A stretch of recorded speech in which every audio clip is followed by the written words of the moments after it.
చేయాల్సిందనంటూ YCP అయితే పట్టుపడుతుంది.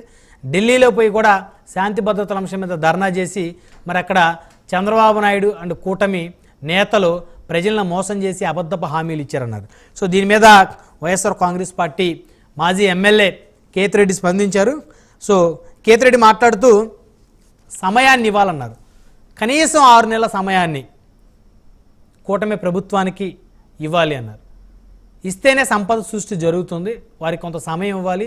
So అతి తక్కువ డేస్లోనే, ఈ ఫ్యూ డేస్లోనే మొత్తం ఏదేదో చేసేసేటువంటి పరిస్థితి అయితే ఉండదని చెప్పేసి మరి వైకాపా ఎమ్మెల్యే మాట్లాడారు. సో ఇదొక అంశం. అదేవిధంగా వాలంటీర్ వ్యవస్థ, మరి ఈ వాలంటీర్లను కొనసాగిస్తారా, ఈ వాలంటీర్లను ఉద్యోగంలో నుంచి తీసేస్తారంటూ రకరకాల చర్చలు జరిగినాయి. అదేవిధంగా ఎవరైతే సర్పంచుల సంఘం ఉందో సర్పంచుల సంఘం తీర్మానం చేసింది వాలంటరీ వ్యవస్థ వద్దంటూ. ఆ సంఘం అధ్యక్షుడు రాజేంద్ర ప్రసాద్ మరి దీన్ని ధృవీకరించారు. అయితే ఇంకా వాలంటరీ సేవలకి అంతరాయం కలుగుతుందేమని చెప్పేసి కూడా అందరూ అనుకున్న పరిస్థితి. ఎందుకంటే పోయిన నెల 1వ తారీఖు మరి పింఛన్లో మరి గత ప్రభుత్వంలో వాలంటీర్లు ఇచ్చారు. మరి ఇప్పుడైతే తెలుగుదేశం, జనసేన, బీజేపీ సంబంధించినటువంటి నేతలు స్వయంగా పింఛన్ల కార్యక్రమం చేశారు. ముఖ్యమంత్రి చంద్రబాబు, అదేవిధంగా ఉప ముఖ్యమంత్రి పవన్ కళ్యాణ్, అదేవిధంగా నారా లోకేష్, వీళ్ళందరూ కూడా పెన్షన్ల పంపిణీ కార్యక్రమంలో భాగస్వాములయ్యారు. వారి చేతులతోటి పెన్షన్ల పంపిణీ కార్యక్రమం కూడా చేసిన పరిస్థితి ఉంది. ఎమ్మెల్యేలు కూడా వారి నియోజకవర్గాల్లో కొంతమందికి పెన్షన్ల పంపిణీ కార్యక్రమం చేశారు. అయితే ఇంకా వాలంటీర్ సేవలో కొనసాగించే పరిస్థితి ఉండదు, వాలంటీర్లని ఆపేస్తారని చెప్పారు. ఎన్నికల ముందు 10,000 రూపాయలు, 5,000 వేతనం 10,000 పెంచుతామని చెప్పారు. సో మొత్తానికి చూస్తే ఇక వాలంటీర్ల సేవలకి అంతరాయం కలుగుతుంది అనుకున్న తరుణంలో చంద్రబాబు నాయుడు మరి సంచలనమైనటువంటి స్టేట్మెంట్ ఇచ్చారు. మొత్తానికి సచివాలయ ఉద్యోగులతో పాటు వాలంటీర్లను కూడా కొనసాగిస్తామని చెప్పేసి అయితే ఆయన అయితే చెప్పినట్టయితే స్పష్టంగా తెలుస్తూ ఉంది. సో మొత్తానికి కనుక చూస్తే మరి పాత వాలంటీర్లను ఉంచుతారా లేకపోతే కొత్త వాళ్ళను మరి ఎందుకంటే గతంలో వాలంటీర్లు ఎవరైతే ఉన్నారో వైకాపా మద్దతుదారులు అంటూ సాక్షాత్ ఆ పార్టీకి సంబంధించిన సీనియర్ నేత విజయసాయిరెడ్డి లాంటి వాళ్ళు కూడా అనేక సభల్లో కూడా ప్రసంగించారు. మరి ఇప్పుడు ఈ టీడీపీ, జనసేన, బీజేపీ సంబంధించినటువంటి కార్యకర్తల్ని మరి వారి ప్లేసుల్లో రిక్రూట్ చేస్తారా లేకపోతే వారినే కొనసాగించేటువంటి పరిస్థితులు ఉంటాయా అనే అంశాలు చర్చిద్దాం. ఏదేమైనప్పటికీ కూడా మాట తప్పం మడమ తిప్పం అనే రీతిలో కూటమి నేతలు అయితే ముందుకు వెళ్తా ఉన్నారు. సో అంశాలన్నీ చర్చిద్దాం. ఇదే వాళ్ళ ప్రైమ్ డిబేట్. ఈ ప్రైమ్ డిబేట్లో మనతో పాల్గొనడం కోసం నరసింహప్రసాద్ గారు, తెలుగుదేశం పార్టీ సీనియర్ నాయకులు, రైల్వే కోడూరు నియోజకవర్గం మాజీ ఇన్ఛార్జ్, అదేవిధంగా తెలుగుదేశం పార్టీ రాష్ట్ర సాంస్కృతిక విభాగ అధ్యక్షులు మనతోటి స్టూడియోలో అందుబాటులో ఉన్నారు. అదేవిధంగా కన్నా రజనీ గారు, జనసేన పార్టీ రాష్ట్ర అధికార ప్రతినిధి, సీనియర్ అడ్వకేట్, మనతో జూమ్ కాల్ అందుబాటులో ఉన్నారు. అదేవిధంగా రేగడ లక్ష్మణరావు గారు, వైఎస్ఆర్ కాంగ్రెస్ పార్టీ నుంచి మరికొద్దిసేపట్లో మనతో జూమ్ కాల్లో జాయిన్ అవుతారు. రైట్, ముందుగా నరసింహప్రసాద్ గారితో మాట్లాడదాం. తెలుగుదేశం పార్టీ సీనియర్ నాయకులు, రాష్ట్ర సాంస్కృతిక విభాగ టీడీపీ అధ్యక్షులు నరసింహప్రసాద్ గారు, గుడ్ ఈవినింగ్ అండి. సార్ నమస్కారం సార్. మీకు ప్రైమ్ లైన్ ప్రేక్షకులందరికీ, ప్యానెల్లో ఉండే పెద్దలకి అందరికీ హృదయపూర్వక నమస్కారాలు సార్. సో 2 అంశాలు ప్రధానంగా. సో వైకాపా నాయకులే కొంత సమయం ఇవ్వాలి ఖచ్చితంగా ఈ కూటమి ప్రభుత్వానికి. సో వారు ఇచ్చిన హామీలు ఇప్పుడిప్పుడే అమలు చేసే పరిస్థితి ఉండదు. సంపద సృష్టి జరగాలన్నా కూడా కొంత సమయం ఖచ్చితంగా పడుతుందంటూ కేతిరెడ్డి గారు లాంటి నేతలు వ్యాఖ్యలు చేయటం. అదేవిధంగా జగన్మోహన్ రెడ్డి గారు మాత్రం ఇమీడియట్గా అమ్మఒడి పథకాలు కానీ లేకపోతే ఏవైతే గతంలో కూటమి నేతలు ఎన్నికల ముందు హామీ ఇచ్చారు అవన్నీ కూడా ఇమీడియట్గా ఇంప్లిమెంట్ చేయమంటున్నారు. సో మరి ఇవన్నీ ఇంప్లిమెంట్ చేయటం ఎన్ని నెలలు పట్టేటువంటి అవకాశం ఉంటుంది సార్? ఇప్పుడు ముఖ్యంగా మనం రాష్ట్ర పరిస్థితి ఒకసారి ఆలోచించాలి సార్. రాష్ట్రము విడిపోయినప్పుడు మనం ఏ పరిస్థితిలో ఉన్నాం? ఒక దారుణమైన పరిస్థితి, కనీసం జీతాలు కూడా ఇవ్వలేని పరిస్థితిలో ఉన్నాం. అలాంటి సిచ్యువేషన్ నుంచి ఒక్కొక్క మెట్టు ఎక్కుతూ చంద్రబాబు నాయుడు గారు పెట్టుబడులను ఆకర్షించే స్థితికి దాదాపు 16 లక్షల కోట్లు పెట్టుబడి ఈ రాష్ట్రంలో పెట్టేయడానికి ఒక రంగం సిద్ధం చేసి పెట్టాడు. అలాంటి పొజిషన్లో ఉన్న రాష్ట్రాన్ని కుక్కలు చింపిన విస్తరిలాగా చేశాడు జగన్మోహన్ రెడ్డి. అసలు చూస్తేనే భయం వేస్తాం సార్. వివిధ శాఖల్లో అవినీతి ఒక పక్కనుంటే, ఒక పక్క వ్యవస్థని అసలు రాజ్యాంగానికి విరుద్ధంగా తయారు చేసి పెట్టాడు. ఇవన్నీ చూస్తే ఎన్ని రోజులు పడుతుందనేది కాదు, దీన్ని ఎలాగైనా సరిచేయాలనేది సంకల్పంగా ఉండాలి. ఖచ్చితంగా జగన్మోహన్ రెడ్డి చేసిన అరాచకాల్ని ప్రజలు గుర్తించి అతన్ని పక్కన పెట్టేశారు ఆల్రెడీ. ఇప్పుడు కొత్తగా మనం అతనికి తొందర వచ్చిందని అతని కోసం పరిపాలించాల్సింది ఏం లేదు. ఇప్పుడు అతన్ని గుర్తించుకోవాల్సిన అవసరం కూడా లేదు. ఇప్పుడు ఉండేదంతా ముందు ఈ రాష్ట్రాన్ని ఎలా గాడిలో పెట్టుకోవాలి, ఈ వ్యవస్థల్ని, తద్వారా ఎలా ముందుకెళ్ళి మనం చెప్పిన ప్రామిసెస్ని ఈ ప్రామిసెస్ ఏదో మీకు మళ్ళీ క్లారిటీ ఇవ్వాలి సార్. ఈ ప్రామిసెస్లు మేము ముందు నుంచి కూడా అంటున్నాం, ఇది ప్రజలకు మభ్య పెట్టడానికి చేసినట్టు కాదు. ఇవి వాళ్ళ స్థితిగతులకి అనుగుణంగా జగన్మోహన్ రెడ్డి పరిపాలనలో అన్ని వ్యవస్థలు కుంటుపడిన విధంగానే ప్రజల జీవితాలు కూడా వెనకబడిపోయాయి. వాళ్ళని మెరుగుపరచాలంటే ఖచ్చితంగా ఇలాంటి సంక్షేమ పథకాలు అవసరం. ఒక పక్క సంక్షేమ పథకాలని ఇస్తూ మరో పక్క రాష్ట్రాన్ని అభివృద్ధి చేసుకోవాల్సిన అవసరం ఉంది.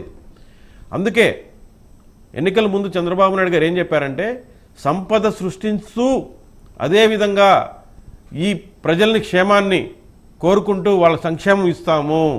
ఇది బాగా గమనించాలా. ఈ రెండిటికి ఒక సున్నితమైన సంబంధం ఉంది. సంపదని సృష్టించినప్పుడు ధారాళంగా ఇవ్వచ్చు ఎవరికైనా. అట్ ది సేమ్ టైం అది సంపద సృష్టించే వరకు వీళ్ళు బతికి బట్టగట్టాలా.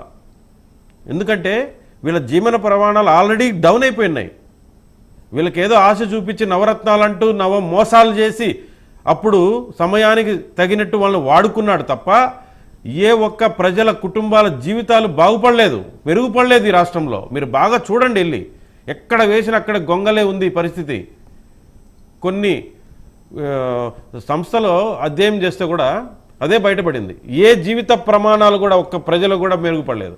కాబట్టి ఖచ్చితంగా వాళ్ళకి ఏదైతే ఒక అవయవాలు బాగలేనప్పుడు ఆపరేషన్ చేయాల్సి వస్తే ఒక పక్క సెలైన్ పెడుతూ ఒక పక్క వాళ్ళకి కావాల్సిన సప్లిమెంట్స్ ఇస్తూ వాళ్ళని కాపాడుకుంటామో ఆ విధంగా ప్రజలకి ఇప్పుడు అత్యవసరమైన పరిస్థితుల్లో వాళ్ళకి సంక్షేమం ఇస్తూనే మనం అభివృద్ధి చేయాలి. ఇది చేస్తాం, ఖచ్చితంగా చేస్తాం. ఉదాహరణకు తీసుకుంటే ఇప్పుడు జరిగిన 40-45 రోజులు అయింటుంది కరెక్ట్గా సీట్లో కూర్చొని. ఎన్ని సమీక్షలు చేశారు. ప్రతి డిపార్ట్మెంట్ని కూర్చోబెట్టి ఆయన క్షుణ్ణంగా అధ్యయనం చేస్తున్నారు. ఎక్కడ లోపాలు ఉన్నాయి, ఏదేది దారి తప్పింది, ఎంత ఎక్కడెక్కడ కొల్లగొట్టారు, ఇవన్నీ శ్వేతపత్రాలు విడుదల చేస్తూ ఒక పక్క ప్రజలకు అర్థమయ్యే విధంగా చెప్తూ ఒక పక్క దాంట్లో నుంచి ఎలా బయటపడాలో కూడా అధికారుల్ని అప్రమత్తం చేస్తున్నారు ఆయన.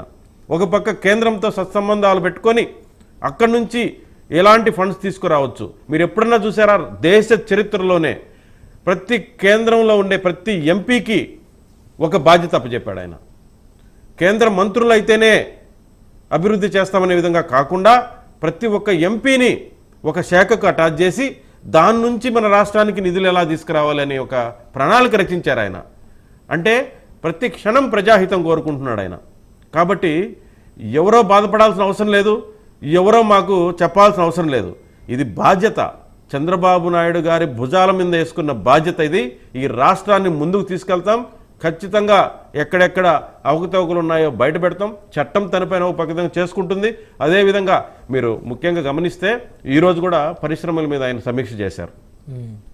గతంలో 16 లక్షల కోట్లు ఈ రాష్ట్రానికి తీసుకురావాలని ప్రయత్నం చేస్తే వీళ్ళు రాజకీయంగానో మాటలతోనో దేంతోనో భయభ్రాంతులకు గురి చేసి పరిశ్రమలు ఒక్కటి కూడా వెనక్కి వెళ్ళిపోయే విధంగా చేశారు ఈ రాష్ట్రంలో.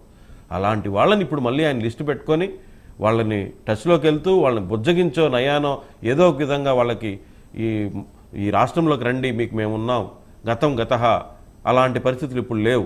ఇప్పుడు ఒక మంచి కూటమి వాతావరణం ఉంది, మేమున్నామని ఒక ధైర్యం చెప్పి ముందుకి పరిశ్రమలు తీసుకొస్తున్నాడు. ఈ పరిశ్రమలు వచ్చినప్పుడు ఆటోమేటిక్గా సంపద వస్తుంది. సంపద వచ్చినప్పుడు మనకు ఆదాయం వస్తుంది. ఆదాయం ద్వారా మనం సంక్షేమం చేసుకుంటాం. సార్ రెండు బ్యాలెన్స్ చేస్తాం. వచ్చే వరకు చెప్తున్నా కదా మీకు, ఒక జబ్బు చేసిన వ్యక్తికి సెలైన్ ఇస్తూ కావాల్సిన చికిత్స చేస్తాం. కాబట్టి ఆ పనిలోనే ఉన్నారు. దీంట్లో ఆయనకు మించిన వ్యక్తి లేరు. చంద్రబాబు నాయుడు గారికి దేశంలోనే ఆయనకి ఒక ఆలోచన శక్తిలో నెంబర్ 1. ఖచ్చితంగా ఈ రాష్ట్రాన్ని ముందుకెళ్లేదానికే ఆయన సాయశక్తుల్ని వాడతాడు. తద్వారా ఈ రాష్ట్రాన్ని కాపాడుకుంటాడు, ప్రజలకి సంక్షేమం చేస్తాడు. ఇప్పుడు జగన్మోహన్ రెడ్డి గారు చెప్తున్నారు, అమ్మకు వందనం, మీకు 15, నీకు 15, నీకు 15, నీకు 15 అని చెప్పారు. మరి ఈరోజు ఎప్పుడు ఇస్తున్నారు అమ్మకు వందనం పథకం గురించి? ఇస్తాం సార్. మీరు కొల్లగొట్టేసి అసలు మామూలుగా కనీసం మీరు చూస్తే ఏదో ఒక ప్రభుత్వ ఉద్యోగులో ఏదో లేకపోతే రాజకీయ నాయకులు ఏదో ఒక మార్గం చూసుకొని ఏదో 10 రూపాయలు తీసుకోవాలనుకొని ప్రయత్నం చేస్తారు, సహజం. కానీ ఇక్కడ చూస్తే వీళ్ళే ఏ విధంగా దోపిడీ చేయొచ్చు అనే దానికి ఒక చరిత్ర, ఒక బుక్కే రాశారు వీళ్ళు. అసలు ఆశ్చర్యం వేస్తుంది అసలుకి.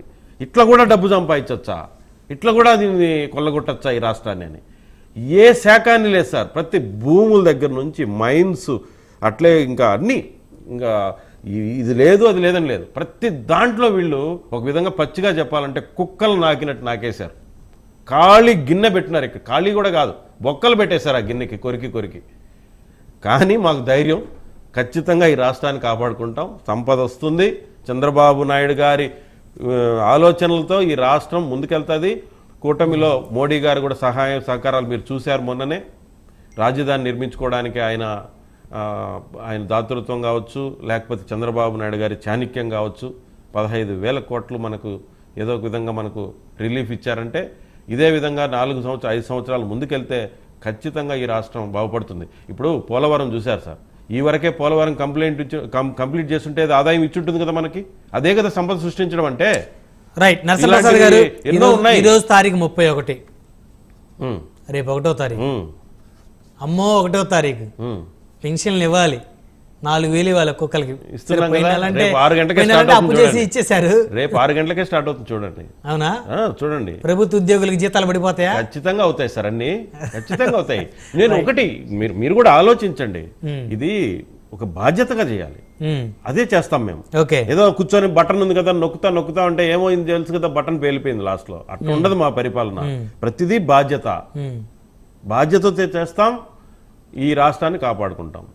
అంతేగాని జగన్మోహన్ రెడ్డి చెప్పినాడనో ఇంకొకరు చెప్పినాడనో మేము భయపడతాం. జగన్ రెడ్డి పని అయిపోయింది, తరిమేశారు, అతను రెస్ట్ తీసుకోవచ్చు హ్యాపీగా.